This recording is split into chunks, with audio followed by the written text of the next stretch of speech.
اللہ کے نبی صلی اللہ علیہ وسلم نے عورت کو اتنا حکم دیا ہے کہ شوہر کی اطاعت اتنا کرے گی کہ اگر شوہر اپنی بیوی کو اپنی کسی خاص ضرورت کے تحت بلا رہا ہے، دن بھر آفس میں کام کر کے تھکا ہوا آیا ہے، اس نے شادی اس لیے کی ہے تاکہ اس کو سکون حاصل ہو، لِتَسْكُنُوا إِلَيْهَا، تمہاری بیویاں تمہاری سکون کا ذریعہ ہیں۔ جب بیوی سے سکون ہی نہ ملے تو کہاں جائے وہ؟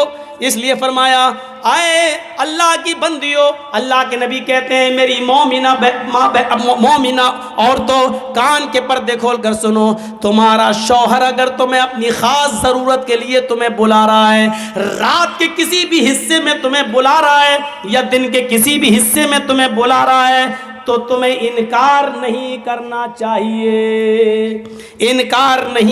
چاہیے، تمہیں اپنی شوہر کی فوراً بات ماننا چاہیے۔ یہاں تک کہ اللہ کے نبی نے کہا عَلَىٰ قَطَبٍ، اگر تم اونٹ کے کجاوے پر بھی بیٹھی ہو تب بھی تمہیں آنا پڑے گا۔ اونٹ کا کجاوا تمہیں سمجھ میں نہیں آئے گا۔ عرب کی عورتیں جب ڈیلیوری کا وقت قریب ہوتا تھا، ان کے بچے کی پیدائش کا وقت جب قریب ہوتا تھا اور بچہ جننے کا وقت جب قریب ہوتا تھا تو وہ درد سے بچنے کے لیے اونٹ کے کجاوے پر بیٹھ جاتی تھی، اور ایسا بیٹھنے کا مقصد یہ تھا کہ بچہ آسانی کے ساتھ پیدا ہو جائے اور ان کو درد نہ ہو۔ اللہ کے نبی نے فرمایا میری ماں بہنوں شوہر کا اتنا خیال رکھا اللہ کے نبی نے، اس کو غلط راستے پہ نہ جانے دیا جائے، اس پر تمہیں اتنا خیال رکھنا پڑے گا۔ فرمایا کہ اگر تم اونٹنی پر بیٹھی ہو، تمہیں ڈیلیوری کا وقت قریب ہو، تمہارے بچے کی پیدائش کا وقت قریب ہو، تمہاری ڈیلیوری کا وقت قریب کیوں نہ ہو، اگر ایسے موقع پر بھی وہ تمہیں بلا رہا ہے تو تمہیں اپنے شوہر کے پاس اس حال میں بھی جانا پڑے گا۔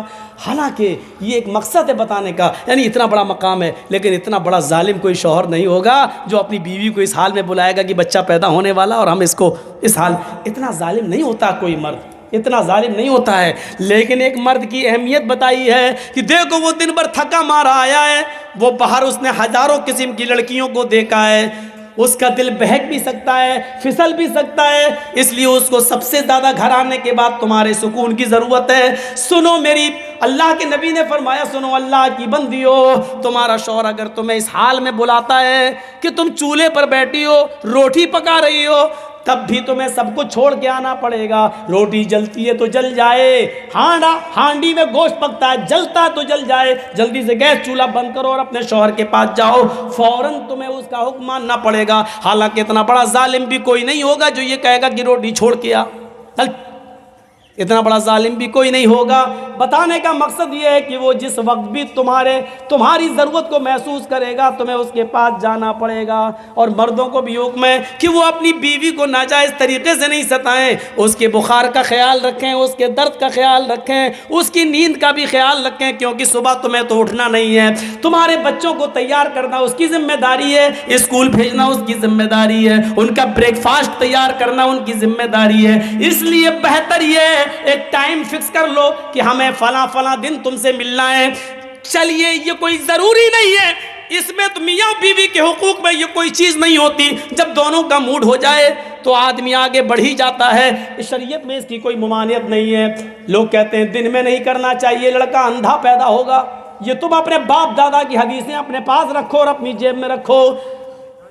اللہ کے رسول نے تو عورت کو حکم دیا ہے کہ نفلی روزہ تم اپنے شوہر کی اجازت کے بغیر نہیں رکھ سکتی ہو سکتا ہے کہ دن میں تمہارے شوہر کو تمہاری ضرورت پڑ جائے اور تم کہہ دو میں روزے سے ہوں اور اس کے دل میں آگ لگ جائے، پھر وہ غلط راستے تلاش کرتا پھرے۔ اس کا مطلب یہ ہوا کہ دن کے بھی کسی حصے میں شوہر اپنی بیوی سے ہم بستری کر سکتا ہے۔ کل یہ نہ ہو چاہے کہ ہوٹلوں میں بیٹھ کے مولانا بڑا بدتمیز تھا، کیسی باتیں کر گیا، یہ دین کا ایک حصہ تھی، میں بتا رہا ہوں آپ کو۔ تو اطاعت بالا اپنے شوہر کی اطاعت کرو۔ اس میں اب تو پرچہ جیب میں رکھنا پڑے گا، ٹائم۔ اب ایک دو باتیں اور سن لیجئے، بڑی دلچسپ بات ہے۔ تو 4 چیزیں ہو گئیں، 5 وقت کی نماز پڑھتی ہو، رمضان کے پورے روزے رکھتی ہو، اپنی ستر کی اور شرمگاہ کی حفاظت کرتی ہو اور اپنی شوہر کی اطاعت و فرما برداری کرتی ہو، یہ 4 کام جو عورت کر لے کیا ہوگا؟ فَلْتَدْخُلْ مِنْ أَيِّ أَبْوَابِ الْجَنَّةِ شَاءَتْ، یہ جنت کے جس دروازے سے داخل ہونا چاہے ہو جائے، اللہ کے فرشتے کھڑے ہوں گے، اے عورت 8 دروازے کھلیں، جا جس دروازے سے جانا چاہے چلی جا۔ یہ ہے عورت کو جنت کا سرٹیفکیٹ۔ ایک دوسری حدیث میں اللہ کے نبی نے فرمایا جس کی 3 بیٹیاں ہوں گی یا 3 بہنیں ہوں گی، بہنیں، یعنی باپ کا انتقال ہو گیا تو بہنوں کا ذمہ دار بھی اب بھائی ہو گیا نا. تو جس کی 3 بیٹیاں یا جس کی 3 بہنیں ہوں اور باپ کا انتقال ہو گیا ہو اور بہنیں اس کی نگرانی میں ہوں، تو جس کی 3 بیٹیاں یا 3 بہنیں ہوں اور اس نے ان کو پڑھایا ہو، لکھایا ہو، اچھا ادب سکھایا ہو اور اچھی تعلیم دی ہو اور اس کے بعد ان تینوں کا نکاح کر دیا ہو، ان تینوں کی شادی کرا دی ہو، دیندار گھرانے میں ان کا گھر بسوا دیا ہو، تو ان تینوں کا نکاح کرا کے ان کا گھر بسانے والا، ان بہنوں اور بیٹیوں کا گھر بسانے والا جنت میں میرا پڑوسی بن کر رہے گا. کہاں رہے گا؟ جنت میں میرا پڑوسی بن کر رہے گا. اللہ کے نبی صلی اللہ علیہ وسلم کے پاس بہت سا مال آیا، صحابہ کرام مسجد میں پہنچ گئے، یہ مال تو سب میں تقسیم ہوگا. تو فجر کی نماز سے پہلے اللہ کے رسول صلی اللہ علیہ وسلم مسجد میں پہنچے تو دیکھا صحابہ مسجد میں پہلے ہی پہنچ گئے. ابھی آسان ہوتی تھی تب آتے تھے، آج تو یہ پہلے ہی آ گئے. تو اللہ کے رسول نے فرمایا لگتا ہے شاید تمہیں خبر مل گئی کہ آج مال تقسیم ہوگا. بحرین سے مال آیا تھا، بہت مال، تو سب صحابہ میں بٹنا تھا. تو صحابہ نے کہا ہاں اللہ کے رسول مال. صحابہ نے کہا اللہ کے رسول اب ہمیں نماز روزہ حج و زکوٰۃ کی ضرورت کیا ہے؟ چابی جب ہمارے ہاتھ میں آ گئی، لا الہ الا اللہ پڑھ لیا، تب تو ہم جنت میں جب چاہیں گے تالا کھول کے گھس جائیں گے. اب تو جنت ہماری ہو گئی. اللہ کے نبی نے فرمایا نہیں، لا الہ الا اللہ جنت کی چابی تو ہے، لیکن اس میں جو دندانے ہوتے ہیں نا، گٹر، آپ نے دیکھا ہوگا جو چابی چاہے بائک کی ہو، موٹر سائیکل کی ہو یا آپ کے لاک تالے کی ہو، کسی کی بھی، اس میں چابی کے اندر دانے ہوتے ہیں، ہلکے سے دندانے، گٹر جو ریتی سے بنائے جاتے ہیں، اس میں ہلکے ہلکے گٹر کیے جاتے ہیں. وہ جب تک گٹر نہیں ہوگا تب تک تالا نہیں کھلے گا. تو اللہ کے رسول نے فرمایا لا الہ الا اللہ مفتاح الجنہ لیس لہ اسنان. لا الہ الا اللہ جنت کی چابی ہے لیکن اس کے دندانے نہیں ہیں، اس میں گٹر نہیں ہے اس میں. اور بغیر گٹر والی چابی، بغیر دندانے والی چابی سے تالا نہیں کھلے گا. تو صحابہ نے کہا پھر ایسی چابی کا کیا فائدہ؟ اے اللہ کے رسول چابی دی ہے تو جنت کو کھولنے کے لیے اس چابی میں دندانے بھی ہونا چاہیے. تو آپ نے فرمایا اسنانہ الصلاۃ والزکاۃ والحج والصوم رمضان. اللہ کے نبی فرماتے ہیں اس چابی کو میں نے تمہیں دے دیا، اب اس چابی میں دانے تم خود بناؤ، اس میں گٹر تم خود بناؤ، اور اس کے گٹر ہیں نماز، روزہ، حج اور زکوٰۃ. جس کی چابی میں یہ دانے ہوں گے تو تالا کھلے گا، ورنہ نہیں. لیجئے تو پتہ کیا چلا کہ صرف لا الہ الا اللہ کہہ دینا کافی نہیں ہے، لا الہ الا اللہ سچے دل سے کہا جائے اور لا الہ الا اللہ کے بعد نماز، روزے اور حج و زکوٰۃ کی پابندی بھی ہو، تب جنت ہمیں ملے گی، انسان جنت میں داخل ہوگا. کتنی حدیثیں ہو گئیں؟ 3. چوتھی حدیث پہ آئیے. فہرست نمبر، لسٹ میں چوتھا نمبر، من مات لا یشرک باللہ شیئا دخل الجنہ.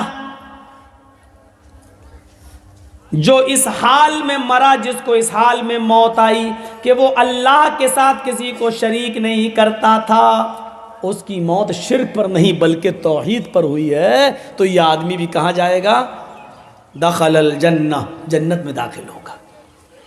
مرتے وقت وہ موحد ہونا چاہیے، توحید پرست ہونا چاہیے. مرتے وقت شرک پر اس کی موت نہیں ہونی چاہیے. اللہ کے علاوہ کسی اور کی عبادت نہ کرتا ہو، اللہ کے علاوہ کسی اور سے مدد نہ مانگتا ہو، اللہ کے علاوہ کسی اور کے سامنے سجدہ نہ کرتا ہو، اللہ کے سامنے کسی اور کے سامنے اپنی جھولی اور اپنا دامن نہ پھیلاتا ہو. جس کا انتقال اس حال میں ہوا کہ اس کی زندگی میں شرک نہیں تھا، من مات لا یشرک باللہ شیئا، جو اللہ کے ساتھ کسی کو شریک نہیں کرتا تھا، وہ کہاں جائے گا؟ دخل الجنہ، جنت کے اندر جائے گا. 5ویں حدیث سنانے جا رہا ہوں، سنیے. اس کے بعد کچھ واقعات آئیں گے، حدیث ہوں گی. جنت میں جانے کا 5واں راستہ، 5ویں حدیث سنیے اللہ کے نبی کی کیا ہے؟ من کان آخر کلامہ لا الہ الا اللہ دخل الجنہ مرتے وقت جس کی زبان سے